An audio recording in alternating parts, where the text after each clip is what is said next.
इसे नागपुर से संजीव भट्ट ने पूछा है। पूछते हैं, पूरा गुरु किसको कहते हैं? पूरा गुरु कौन है? पूरा गुरु की मुख्य रूप से 11 पहचान हम आपको बताते हैं। बड़ा मुश्किल है मामला, फिर भी ये 11 पहचान की कसौटी पर आप जान सकते हैं, क्योंकि पूरा गुरु कौन है और जानना ज़रूरी है। क्योंकि जब आप एक घड़ा खरीदने जाते हैं तो उसको ठोक के देखते हैं कहीं से क्रैक तो नहीं है, टूटा तो नहीं है, और जिसके हाथों में अपना पूरा जीवन समर्पित करने जा रहे हैं, निश्चित आपको जानना चाहिए कि किसको पूरा गुरु कहते हैं। जो पहली पहचान है कि जिसके पास अनुभव ज्ञान की पूंजी है। सामान्यतः क्या होता है, हम सत्संग में जाते हैं, हम प्रवचन सुनते हैं और नाना प्रकार के विद्वान अपनी विद्वत्ता के आधार पर प्रवचन करते हैं। वे उनको अनुभव ज्ञान बिल्कुल नहीं है, ना आत्मा का ज्ञान है, न ब्रह्म का ज्ञान है। लेकिन धर्म ग्रंथों में जो लिखा हुआ है, किताबों में जो लिखा है, तो अपनी जानकारी के आधार पर वो प्रवचन देते हैं और उनको सुंदर वक्ता होते हैं। तो उनके वक्तृत्व से हम प्रभावित हो जाते हैं और उन्हें हम सद्गुरु समझ लेते हैं, पूरा गुरु समझ लेते हैं। तो ये ज़रूरी है कि आपको ये मालूम होना चाहिए कि ये जो संत बोल रहे हैं, ये किताबों के आधार पर बोल रहे हैं कि अपने अनुभव के आधार पर बोल रहे हैं। इसलिए कबीर साहब कहते हैं, जात न पूछे साध की, पूछ लीजिए ज्ञान। ज्ञान के आधार पर, और जब कबीर साहब ज्ञान की बात कर रहे हैं तो किताबी ज्ञान या वाचक ज्ञान की बात नहीं कर रहे हैं, अनुभव ज्ञान की बात कर रहे हैं। तो जिसको आत्मज्ञान हो, जिसको ब्रह्म ज्ञान हो, तो जो जिसको आध्यात्मिक ज्ञान हो, पूरा गुरु के लिए ये बात बहुत ज़रूरी है। तो केवल वक्तृता के आधार पर या भाषण शैली के आधार पर हमें जज नहीं कर लेना चाहिए कि कोई पूरा गुरु है। ये मुख्य पहचान पूरा गुरु की है। दूसरी मुख्य पहचान है कि जो अतिशय करुणावान हो, जो कंपैशनेट हो। बिना करुणा के कोई पूरा गुरु नहीं हो सकता। तो करुणा भाव के कारण ही वो किसी की मदद करता है। करुणा भाव के चलते ही वो अपने ज्ञान को बांटता है। करुणा भाव के कारण ही अपने शिष्य को विकसित करने के लिए नाना प्रकार की विधियां देता है, नाना प्रकार के उपाय करता है। अगर करुणा नहीं है तो निश्चित समझ लो कोई पूरा गुरु नहीं हो सकता। तो अतिशय करुणावान हो। जो तीसरी पहचान है वह है जिसे ज्ञान बांटने का भाव है। बहुत सारे संतों से मैं मिला हूँ और ज्ञानी हैं, अनुभव भी है, लेकिन बांटने का भाव नहीं है, बांटने का भाव नहीं है, शेयरिंग एटीट्यूड नहीं है। तो पूरा गुरु वही हो सकता है जिसको ज्ञान बांटने का भाव हो। इसीलिए एक उक्ति प्रसिद्ध है, गुरु समान दाता नहीं, जिन दिता आत्म ज्ञान। गुरु के समान कोई दाता नहीं है। गुरु के समान बांटने का भाव किसी और में नहीं होता। हो सकता कोई धन बांट सकता है, लेकिन अपना ज्ञान बांटना ये बड़ा कठिन काम है। लेकिन गुरु में ज्ञान बांटने का भाव होता है, जो पूरा गुरु होता है। जो चौथी पहचान है कि वह ज्ञान और भक्ति, वो दोनों का मर्मज्ञ होता है। ये बात नहीं है कि वो स्वयं भक्ति में जीता है कि नहीं जीता है, लेकिन भक्ति क्या है इस बात को अच्छी तरह समझता है। मैं ओशो का उदाहरण देता हूँ। ओशो कहता है कि मेरा कोई गुरु नहीं था, इसलिए मैं ज्ञान मार्ग में सीमित रहा, मैं भक्त होकर के नहीं जी सका। लेकिन मैं तुम्हारा गुरु हूँ, इसलिए मैं तुमको कहता हूँ कि तुम ज्ञान पर रुकना नहीं, तुम भक्ति के मार्ग पर चलना। और ओशो भक्ति के पूरे शास्त्र को, भक्ति के पूरे विज्ञान को वो अच्छी तरह समझते थे। इसलिए वो समर्थ थे कि लोगों को ज्ञान की दिशा में भी गाइड कर सकें और भक्ति की दिशा में भी गाइड कर सकें। इसलिए ज्ञान और भक्ति दोनों मार्ग का जो मर्मज्ञ हो। जो पांचवी पहचान है, जो सूरत शब्द योग का ज्ञाता हो। सूरत शब्द के योग क्या है कि जो ओंकार को, अनाहत नाद को जानकर अभी अनाहत नाद के स्रोत की तरफ यात्रा करना, इसको कहते हैं सूरत शब्द योग।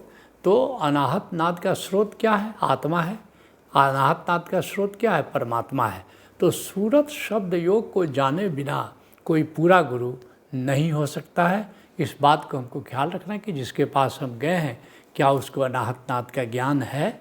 और अनाहत नाद तो शुरुआत है, असली बात यह है कि अनहद जहाँ थे उपजे खोजो तहीं नित्य। दादू साहब कहते हैं कि अनाहत नाद का स्रोत कहाँ है, अनाहत नाद पैदा कहाँ हो रहा है, जिस निराकार में पैदा हो रहा है, जिस अंतराकाश में पैदा हो रहा है, जिस बहिराकाश में पैदा हो रहा है, क्या उसका ज्ञान है।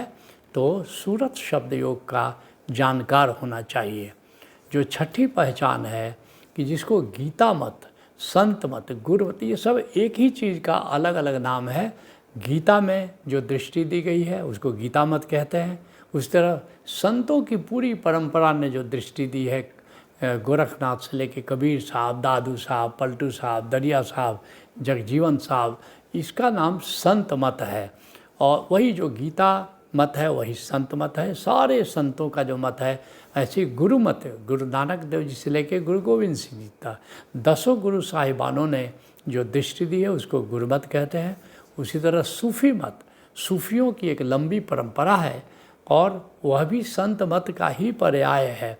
इस तरह सहज योग जिसको कहते हैं, सहज योग अर्थात ओंकार पर आधारित योग, तो ये एक ही दृष्टि के अलग अलग नाम है। तो कि ये गीता मत कहें, संत मत कहें, गुरुमत कहें, सूफी मत कहें, सहज योग कहें, इसका जो भेदी संत हो वही पूरा गुरु है। जो 7वीं पहचान है कि जो ध्यान का ज्ञाता हो, बिना ध्यान को जाने कोई आत्मज्ञान नहीं प्राप्त कर सकता, ना आत्मज्ञान की दिशा में ले जा सकता है। और जो निराकार को जानता है वो वही बता सकता है कि निराकार के प्रति कैसे जागे।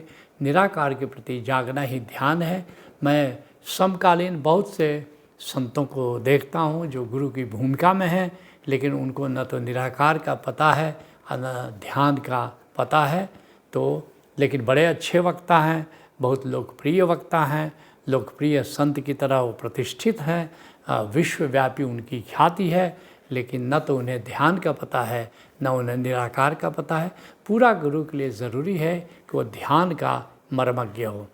जो 8वीं पहचान है कि जो ओंकार और शब्द का ज्ञाता हो। ओंकार अर्थात अनाहत नाद, अनाहत नाद, प्रणव, उद्गीत, सार शब्द, नाम, सत्य नाम, अनेक नामों से पुकारा गया है। सदाए आसमानी, बांगे आसमानी, अनेक अनेक नाम है जो हमारी आत्मा का संगीत है।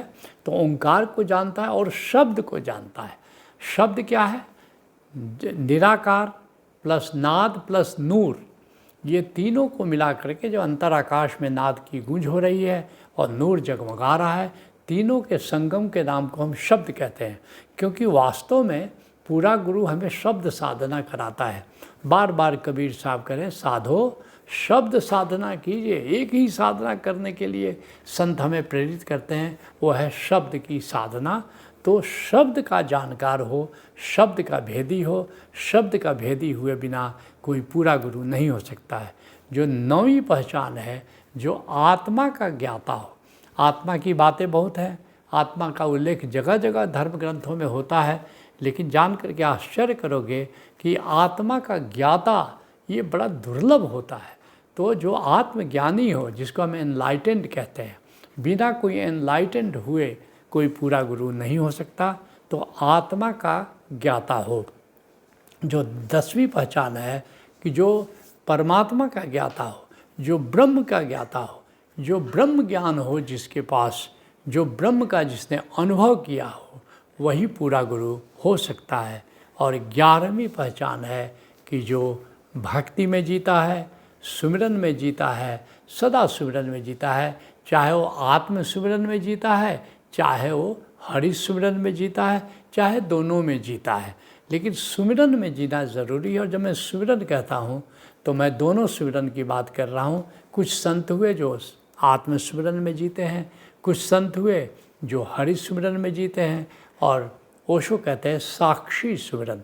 साक्षी सुमिरन का मतलब है आत्मस्मरण में रहते हुए गोविंद का सुमिरन, ब्रह्म का सुमिरन।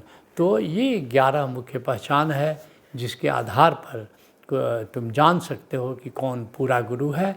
और पूरा गुरु को ही सद्गुरु भी कहते हैं, समर्थ गुरु भी कहते हैं, कामिल मुर्शिद भी कहते हैं, या परफेक्ट मास्टर भी कहते हैं। तो अब जानना ज़रूरी है कि पूरा गुरु क्या है। पहचान तो ठीक है, लेकिन पूरा गुरु की खोज कैसे करोगे? क्योंकि जब तक पूरा गुरु को खोज नहीं करते हो तब तक बात बनती नहीं है। तो पूरा गुरु की खोज करने के लिए कबीर साहब कहते हैं, भंवर जाल बगुजाल है आ बूढ़े बहुत अचेत। एक तो भंवर जाल है, संसार का जाल है, और दूसरा बगुलों का जाल है। झूठे गुरु बहुत हैं, बहुत मिलेंगे। तो जैसे कोई मछली है, वो मछुआरे के जाल से निकल करके जब ऊपर उछलती है तो फिर बगुले जहाँ जहाँ मछुआरे जाल डालते हैं वहाँ बगुले भी चलते रहते हैं, तो वो बगुले लपक लेते हैं उस मछली को। तो कहीं ऐसा ना हो कि तुम संसार के त्रास से मुक्त होने के लिए तुम उछल कूद मचा रहे हो, कहीं किसी बगुले के फेरे में न पड़ जाओ, किसी झूठे गुरु के फेरे में न पड़ जाओ। तो कहते कबीर साहब, भंवर जाल बगुजाल है, बूढ़े बहुत अचेत, और कह कबीर तिन बाची है, जिनके हृदय विवेक। इसलिए तुम्हारा विवेक, उसको जगाने की ज़रूरत है। यह विवेक ही तुम्हें पूरा गुरु के पास ले जाएगा। बिना विवेक के तुम पूरा गुरु से बुरा गुरु को नहीं खोज सकते, न पूरा गुरु से जुड़ सकते हो। कबीर साहब अन्यत्र कहते हैं, मन ना रंगाए रंगाए जोगी कपड़ा। ये जो बगुलों का जाल है उसके बारे में बता रहे हैं कि लोग कपड़ा रंगा करके संत हो जाते हैं, कपड़ा रंगा करके गुरु हो जाते हैं, लेकिन मन को प्रभु प्रेम से और प्रभु ज्ञान से रंगना है। कपड़ा केवल रंगने से प्रभावित मत हो जाना। मन ना रंगाए रंगाए जोगी कपड़ा, और कनवा फड़ाए जटवा बढ़ावे। कान फाड़ लेते हैं लोग, जटा बढ़ा लेते हैं, लंबी लंबी जटाएँ। कुंभ मेले में चले जाओ, इतनी लंबी लंबी जटाएँ हैं कि तुम प्रभावित हो जाते हो कि बहुत बड़ा, जितनी लंबी जटा है उतना बड़ा संत तुम मान लेते हो। तो ज़रा केवल जटा से प्रभावित मत हो जाना। और बहुत लोग बहुत लंबी दाढ़ी बढ़ा लेते हैं, तुम भी सोचते हो कि संत होंगे तभी दाढ़ी बढ़ाया। कहते कबीर साहब, कनवा फड़ाए जटवा बढ़ौले, आ दाढ़ी बढ़ाए जोगी हो गई ले बकरा। कबीर साहब व्यंग कर रहे हैं कि बकरे की दाढ़ी होती तो क्या बकरा भी गुरु हो गया या संत हो गया। और मथवा मुड़ा जोगी कपड़ा रंगैले। कहते हैं कि लोग माथा मुड़ा लेते हैं और तुम भी मान लेते हो कि गुरु हैं। और कहते हैं कि मथवा मुड़ाए जोगी कपड़ा रंगैले, आ गीता बाँच के हो गई ले लबरा। बहुत से लोग गीता पर प्रवचन देते हैं और तुम सोचते हो कि गीता को जानते हैं तो ज़रूर पूरा गुरु होंगे। नहीं, वाचक ज्ञान के आधार पर कोई गुरु नहीं होता है, उसका अनुभव होना बहुत ज़रूरी है। तो कहते हैं गीता बाँच के हो गई ले लबरा। कबीर साहब कहते हैं कि वो लबरा है, उसको गुरु मत मान लेना।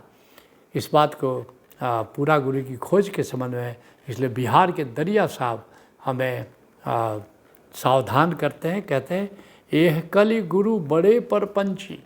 कलयुग में बड़े प्रपंच करते हैं, बड़ा माया जाल फैला लेते हैं और तुम भी प्रभावित हो जाते हो।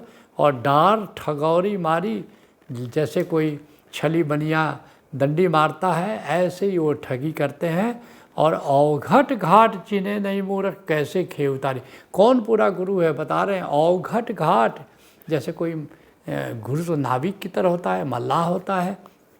तो गुरु को अगर नदी के रास्तों का पता नहीं है तो घाट का पता नहीं कि घाट पर कैसे हम उतारेंगे अपने जो मुसाफिर हैं, तो कैसे कोई नाव खे पाएगा। ठीक इसी तरह से यहाँ तो बड़ा कठिन काम है। बाहर के नाविक को तो बाहर नदी में नाव चलाना है, और ये नाव कहाँ से गुजरती है, बहिर्जगत से नाव शुरू होती है।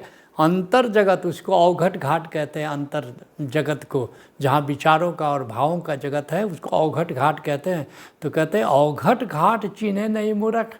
और वो जो अवघट घाट है, जो अंतर जगत, जहाँ पर काम क्रोध लोभ मोह ईर्ष्या द्वेष विचार भाव नाना प्रकार के तो है, उन घाटों से हमको ले जाना है। नाविक ले जाता है, सदगुरु ले जाता है अपने शिष्यों को। तो उसको अगर ठीक से नहीं पहचानोगे कि बहिर्जगत से यात्रा शुरू करा करके और फिर अंतर जगत से निगोशिएट करके अंतर आकाश तक उसको पहुंचाना है, तो बड़ा ये जो रफ ट्रेन है, बड़ा कठिन ये घाट है, बड़ी कठिन ये नदी की धारा है, तो कहते कैसे खेई उतारी, अवघट घाट को जाने बिना कैसे वो पार उतार सकता है, भव सागर से कैसे पार करा सकता है।